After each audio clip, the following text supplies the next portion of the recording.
A new president who promises deportations, a mayor who skips King Day events to go to the inauguration, and a man who replaced Eric Adams once and wants to do it again. The Point starts right now.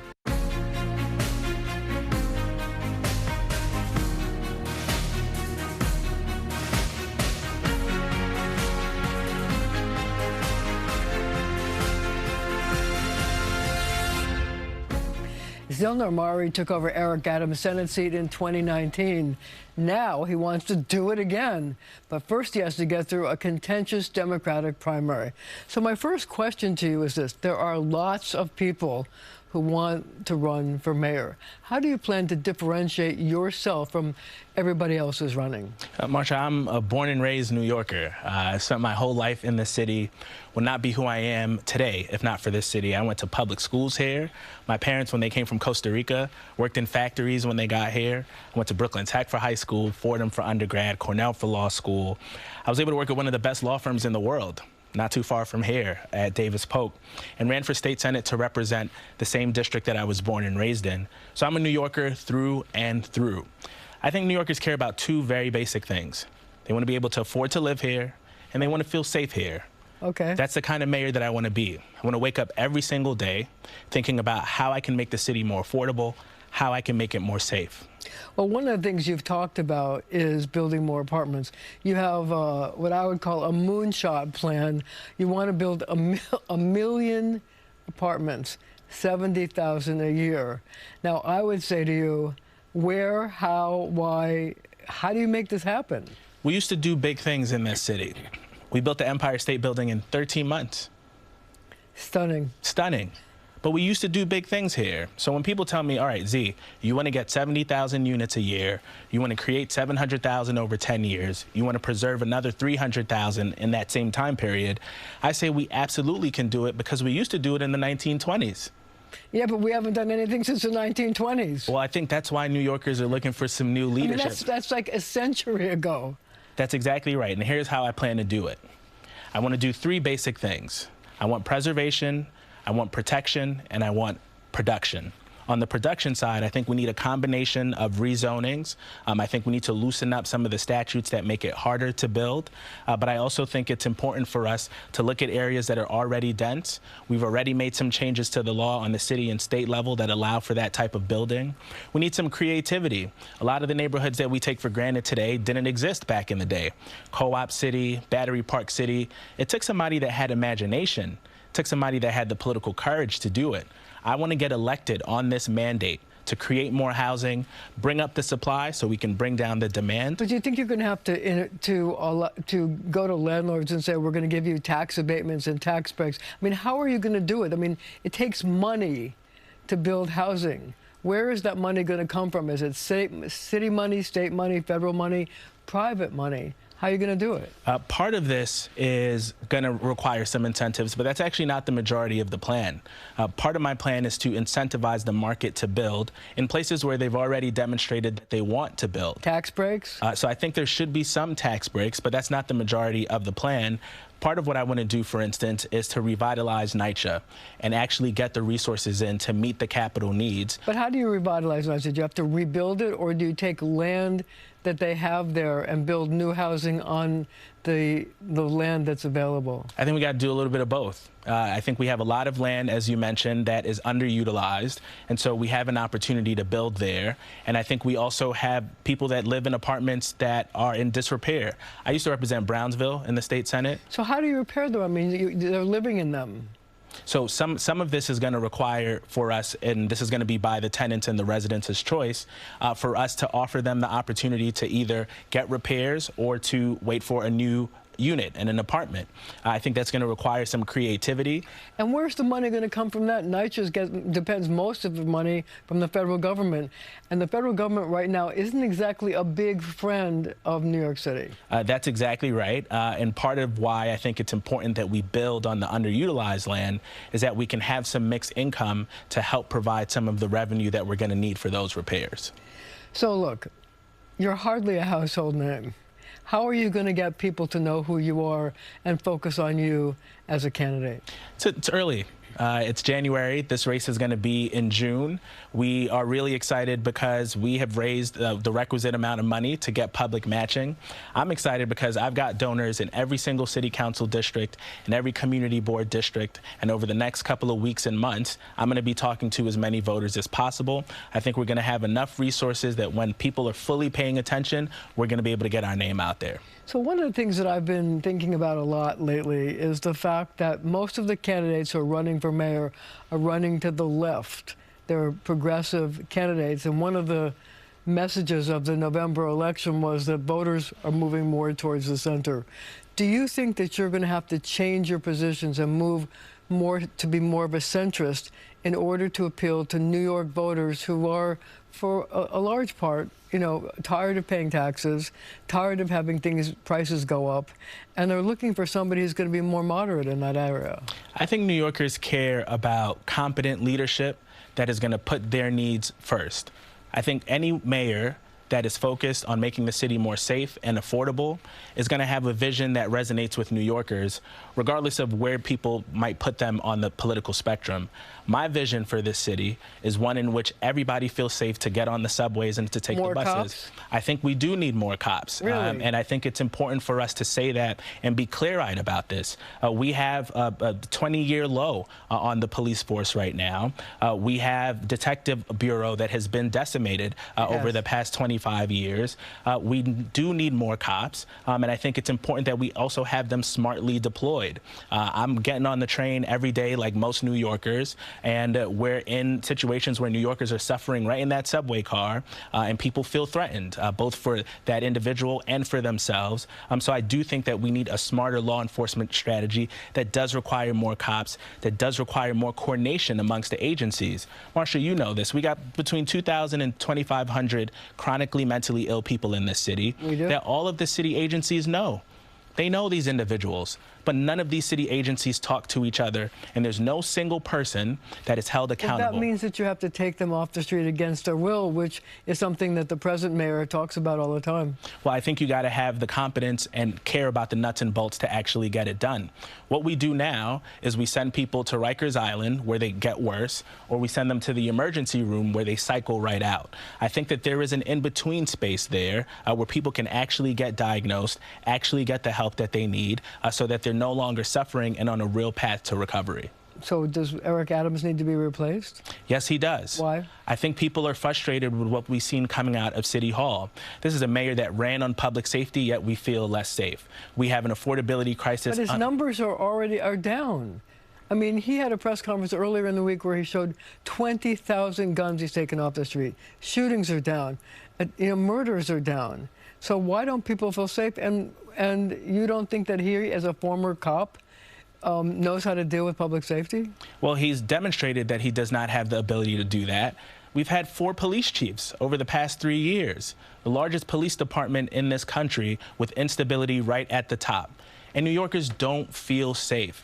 Anytime somebody answers me with numbers about safety, tell them you have never met a real New Yorker. Because if I tell you that I don't feel safe and you say, well, technically it's 2% down, that doesn't give me much solace. And in fact, there are categories of crime that actually have gone up. We have more felony assaults, up 21%. There is a sense of disorder in our public spaces, and we need a leader that is going to speak to that and has the competence to get it done. How do you feel about the mayor deciding to go to Washington to the inauguration instead of some of the celebrations with Dr. King? I think it's important for any mayor to have a relationship with the president and the federal government that helps New York City. Well, he said it would help.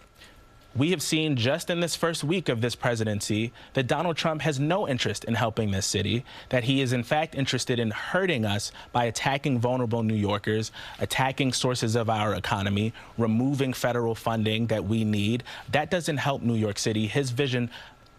So did the mayor go there because for ulterior motives?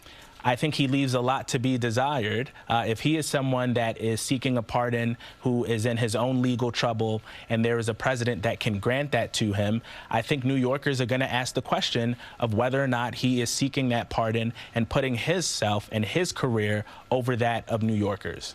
Okay, we're going to have to leave it right there for now. But our conversation continues right after the show on our streaming channel, CBS News New York.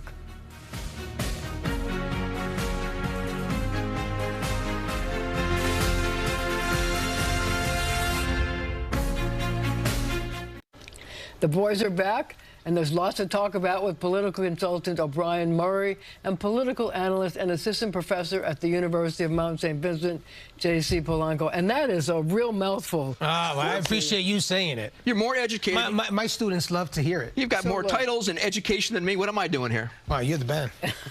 You're beating me on predictions. You're the bad boy on the seat. So look, Donald Trump, week one, go. I've had conversations all week with Democrats and Republicans.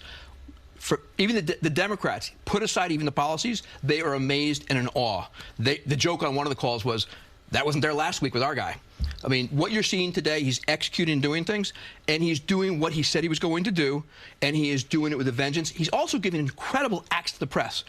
In your class, based on what you teach in politics sometime, what he did when he signed the first executive orders, he sat there for nearly an hour getting peppered with questions on executive orders and everything else. That was an amazing experience for the press and its access in the Oval Office to a president on day one. How do you feel about this? Well, I think that he started, that inauguration address was just terrible. It was it was horrific. I mean, there was nothing positive about it. It seemed more like a campaign stop. So he set the tone in American Carnage style, which is we're the worst. The administration sucks. Style? Yeah, you remember his first. That was 8 years ago. No, it continued. It was like a campaign stop. The people behind me are terrible. I'm going to fix all the mess they've made. We're going to be respected again. It seemed he started off on not the right note. And then, quite frankly, let's be honest, within 24 hours, I'm seeing guys that beat up on cops get pardoned by this guy, and I'm also seeing American citizens. American citizens being rounded up by ICE in Newark, New Jersey. Give me a break. You act like hold up. Forget about partisan stuff. That's not exactly. Two things. Number one, you forgot about 22 minutes before that speech. The Bidens were all given their own pardons. Number one, let's not leave that out. Number two, what you're talking about right now with these raids are what is a result of 4 years of terrible protection and security at our borders. And what you have right now, and what you have in any situation is this. And New York right now needs to change its own rules for sanctuary cities. Right now, the mayor should do this. Let ICE at Rikers. Okay, you see, but you can't do that. You just ignored the fact that an American citizen who was a veteran was rounded up by ICE. I'm a veteran too, and I will tell you what happened. How about address that before you go off on your speech about? Because I agree with you that immigration is a problem, and we should do something about sanctuary cities. I'm with you, but you're just going to overlook what I just said. No, if you let me finish, you'll hear. Oh, I can't wait. Go ahead. So here's what happens. If you let a illegal immigrant out of Rikers and ICE goes after them in any way, shape, or form, and you're with them, you will be arrested. No different than if there was a party going on somewhere and there was cocaine on a table somewhere, or you're in a car and somebody's got illegal. They're going to get arrested and let go.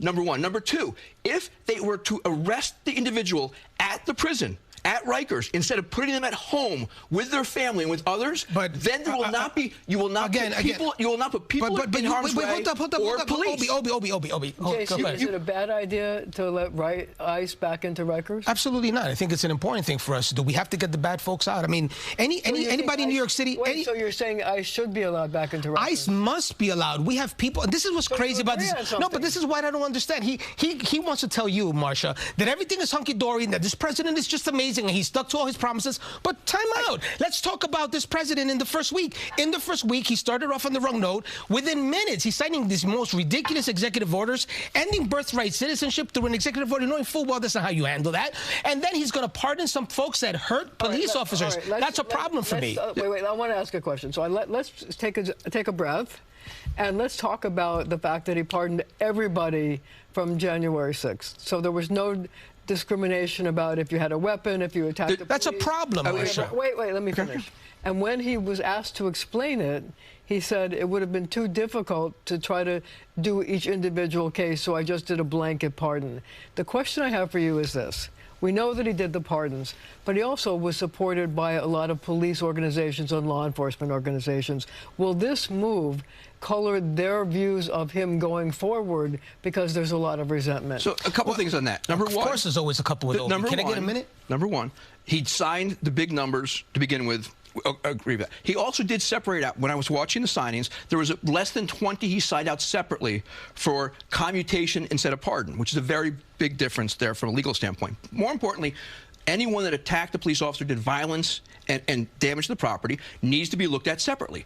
But that has now been done. But he didn't do it. He didn't do it. That's a mistake. But he didn't do it, and now they're pardoned. And that's a mistake. You have folks that were sentenced to 22 years, 18 years for seditious conspiracy against the United States, and they're now out, and they're saying that they're going to come back stronger than ever. That's a problem. He sends the wrong message. How does this color his future relationships with the men in blue? It doesn't, Marcia. Marcia, it doesn't. I've talked to police officers. Men and women in blue. I've talked to police officers, and we've heard them on talk radio.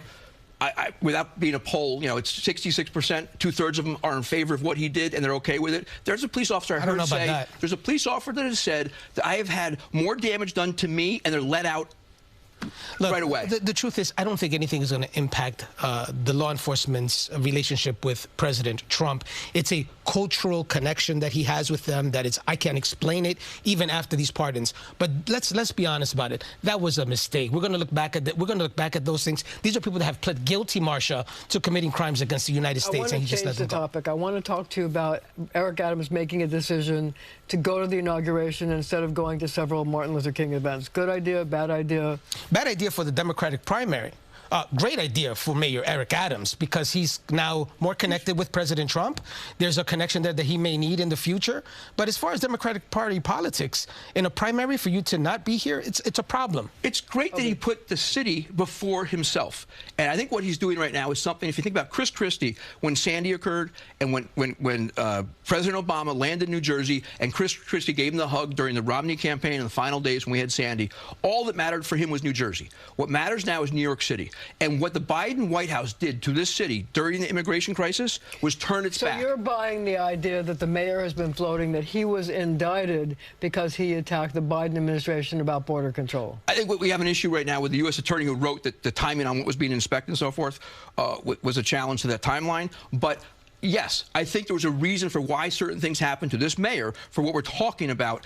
You're saying he was persecuted? I think so, no question about it. You agree with Well, I don't know if he was persecuted or not. We haven't seen any evidence brought into court yet. He hasn't had an opportunity or a day in court to defend himself. So making such an allegation would be a little overreach, in my opinion. But let's face it, the world is political. You're talking about the hurricane, the superstorm that hit New Jersey. I don't think that happened in New York. So as far as the Democratic primary is concerned, he gave red meat to the base and to those that are competing against him for the primary as to why he left to go hang out with Donald Trump and not be here in New York City. How much money did the city spend on immigrants and not get money back from Albany or from the federal government? We only have about a minute left in this section. Pardon. Is it a good idea for President Trump to pardon Eric Adams, or not a good idea politically? We only have a minute, so let's... Politically, it's the kiss of death. He needs not to accept the pardon. He needs to continue with his case and be able to prove himself that he did nothing wrong in order to have a shot at getting reelected mayor of New York. He has to either fight through without the pardon and found not guilty, or he takes the pardon and runs the city until the end of his term and does what's right for New York City at this point, instead of just fight against... The city versus the president is not the way to win this thing for New York City. The state owes $6 billion. So you're saying if he gets pardoned, he should not run for re-election? I think it makes it very tough for him to run being pardoned. It's a kiss of death if he accepts a pardon. There's no way that the mayor will win re-election if he accepts a pardon from President Trump. He's got $3.5 million in his campaign finance right now, his last report from New York City. And how's he going to get matching funds going forward? So we're going to have to leave this right here for now, but we'll be right back.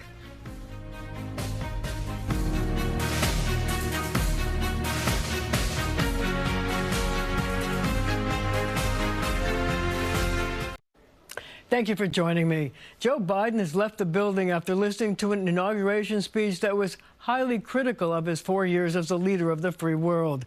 We asked New Yorkers to review his tenure. They're weighing in on your point. How will Joe Biden be remembered? Joe Biden will be remembered as a great American. As a president who dealt with a lot of really complex and complicated world situations in a really composed way. He was good. He was a good person. He was a good man. Well, I hope that he'll be remembered as a man who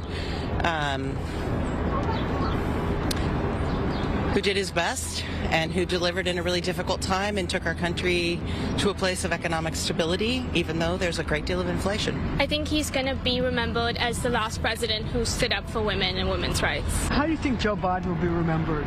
Not very well. As the worst president in my lifetime. Terrible. He'll be remembered better than he should be. Why? Well, he opened up our border to thousands of people. He did a terrible job withdrawing from Afghanistan. Took all kinds of money with his son from our enemies. He spent too much money and caused insane inflation. I just think he was a very ineffective, sad president. Was he a good president? Yes, he was.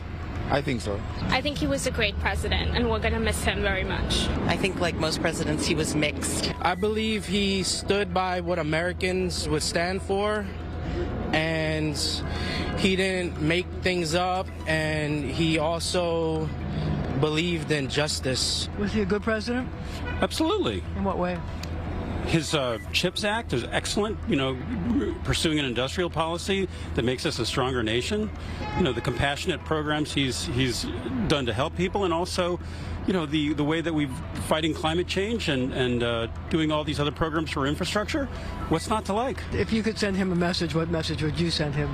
We're going to miss you so much, and we wish you had more time. I would just say thank you for being our president and doing the best that he could. Have a good day now and relax and try to be a person. Go away. Go have a great retirement and enjoy the rest of your life. And thank God the new president's coming. Thanks for the years that he has been in service, and take care of himself, because we know he's holding age and stuff like that. Hello, Joe Biden.